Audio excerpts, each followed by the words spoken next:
오늘 말씀 제목은 구원을 방해하는 먹구름입니다. 오늘 본문에서 하나님은 내가 너와 함께하여 너를 구원하리라고 말씀하십니다. 이는 하나님이 보호하시고 인도하시니 두려워할 것이 없다라는 의미일 것입니다. 본문 위 1장 5절에서는 하나님께서는 우리가 모태에 지어지기 전에 알았고 우리가 배에서 나오기도 전에 성별하였으며 주님이 직접 우리를 세워주셨다라고 말씀하십니다. 이 약속을 여러분들은 믿으십니까? 믿으시죠? 그럼 이 약속을 무엇으로 믿으실 수 있겠습니까? 오늘 본문의 구원하리라의 단어는 출애굽기 18장 8절에서 하나님이 이스라엘 백성을 애굽에서 구원하셨다라고 말씀하실 때 구원하리라라는 용법하고 동일하게 사용되었습니다. 다시 말씀드리면 하나님은 예레미야에게 말씀하실 때 출애굽 사건에 대해서 예레미야에게 출애굽 사건 때 하나님이 이스라엘을 어떻게 보호하시고 인도해 주셨으며 구원해 주셨는지를 떠올리게 하심으로 약속을 맺어 주셨다는 것입니다. 하나님은 출애굽 때 이스라엘 구원을 예레미야에게 떠올리게 하여 그에게 확신을 주시며 보호해 주시고 구원해 주시겠다는 약속을 해 주신 것입니다. 즉 하나님은 예레미야에게 보호해 주시겠다고 약속해 주시며 하나님의 사명을 가진 사람은 사람의 얼굴을 무서워해서는 안 되며 또한 하나님의 사명자는 대담하고 안심할 이유가 있다라고 말씀하시는데 그 이유가 내가 출애굽 때에 이스라엘과 함께하여 그들을 보호하고 구원하였듯이 내가 너와 함께하기 때문에 너를 보호하고 구원하시겠다라고 말씀하신다는 것입니다. 하나님은 약속해 주십니다. 그 근거는 다름 아닌 하나님의 말씀, 하나님 자신이었던 것입니다. 하나님은 예레미야가 잘 알고 있을 말씀을 통해 예레미야에게 확신을 주며 그를 보호하시겠다라고 약속해 주셨던 것입니다. 또한 그에게 하나님 약속의 근거는 다른 무엇도 아닌 하나님의 말씀, 하나님의 자신이었습니다. 하나님은 저와 여러분들 또한 구원해 주시겠다라고 말씀하십니다. 이 약속은 그분의 자녀에게 주신 약속입니다. 하나님께서는 우리가 어디에 있던 우리의 생명을 보호하시고 저와 여러분들의 길을 인도하여 주십니다. 하나님께서는 여러분들을 보호하시겠다라고 말씀하십니다. 이러한 하나님 약속의 근거는 다름 아닌 성경, 하나님의 말씀입니다. 약속의 근거가 다름 아닌 하나님의 말씀이기 때문에 그 약속은 굳건한 것입니다. 흔들리지 않고 치료되거나 변경되는 것이 아닙니다. 여러분들이 구원받으셨다는 말은 여러분들이 구원받으셨다라는 고백은 여러분들을 사명자로 세워주셨다는 말입니다. 또한 사명자로 세워주셨다는 말은 여러분들을 원수들 그 외 어떤 것들로부터 보호하시고 여러분들을 인도하여 주신다라는 말씀입니다. 하나님께서는 우리가 어디에 있든 우리의 생명을 보호하시겠다라고 말씀하십니다. 그렇기에 하나님의 약속을 믿는 저와 여러분들은 더 이상 재산, 소유 등 세상의 것들에 마음을 쏟을 필요가 없습니다.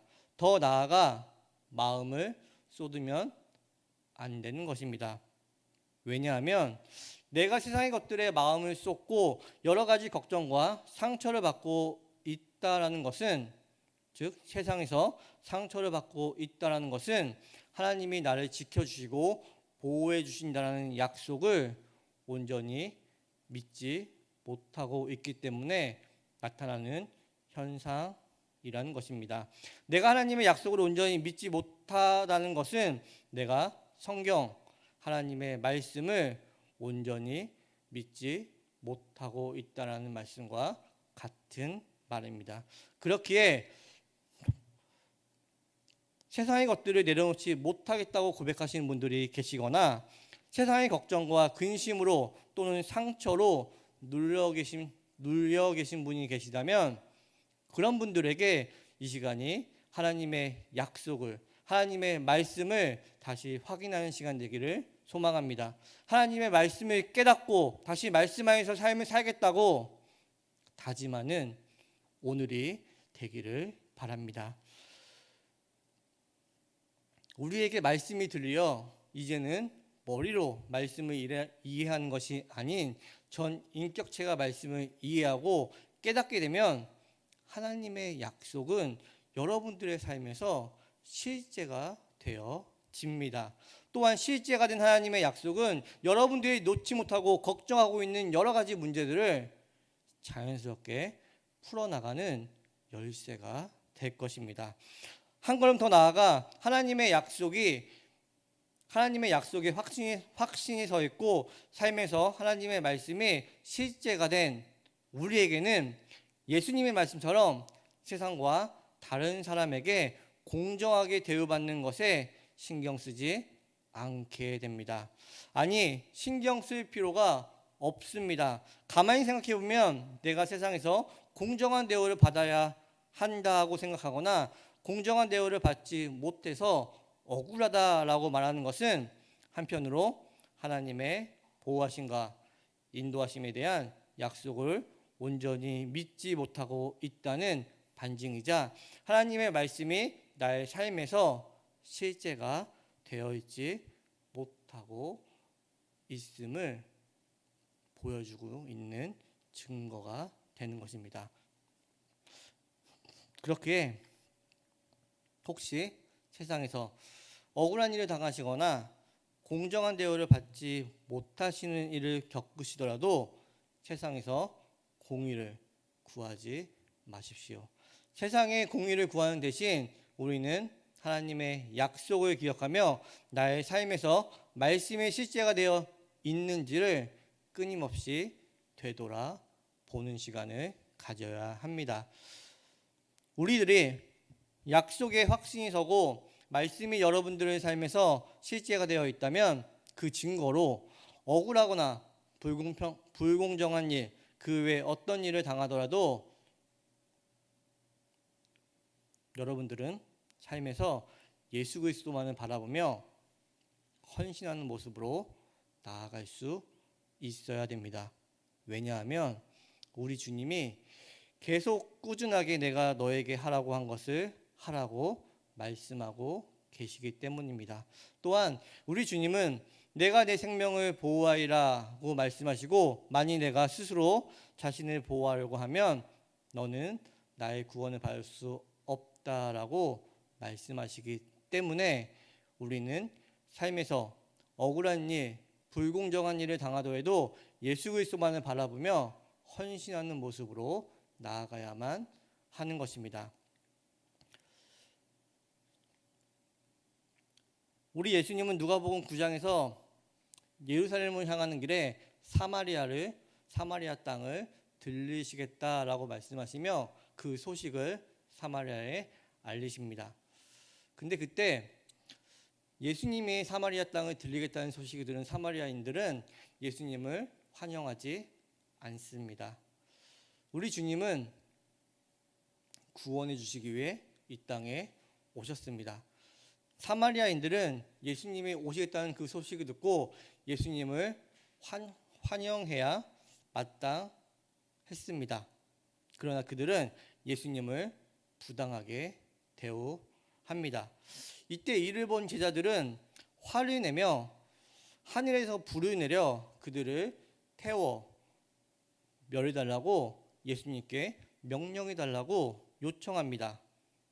우리는 이때 예수님이 제자들을 꾸짖으셨다는 것을 기억해야 합니다. 제자들은 왜 이런 반응을 보였던 것입니까?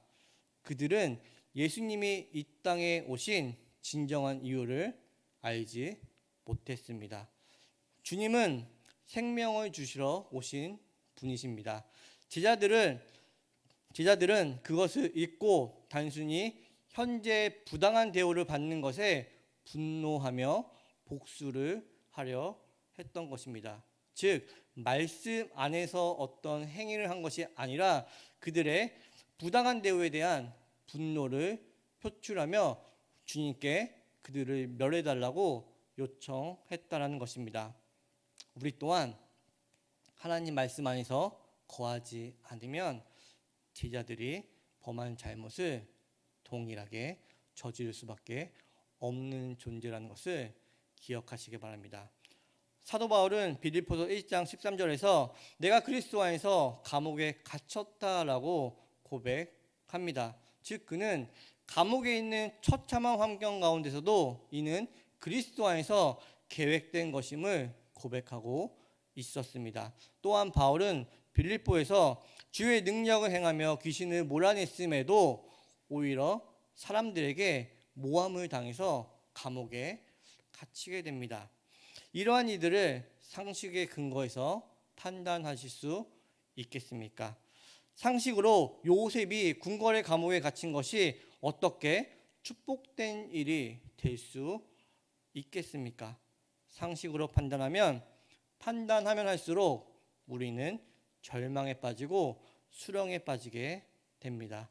우리의 삶은 모두 하나님의 계획 안에 있습니다. 또한 여러분들의 삶은 하나님의 주권으로 이끌어 가십니다.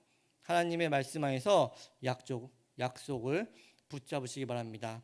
하나님의 말씀이 약속이 여러분들의 삶에 실증이 되어 있다면 여러분들은 더 이상 세상의 대우에 또는 여러분들이 생각하는 상식에 기댈 필요가 없습니다. 왜냐하면 하나님은 저와 여러분들이 어느 곳에 있든지 보호하시고 인도하시어 구원해 주시겠다라고 약속하여 말씀하고 계시기 때문입니다.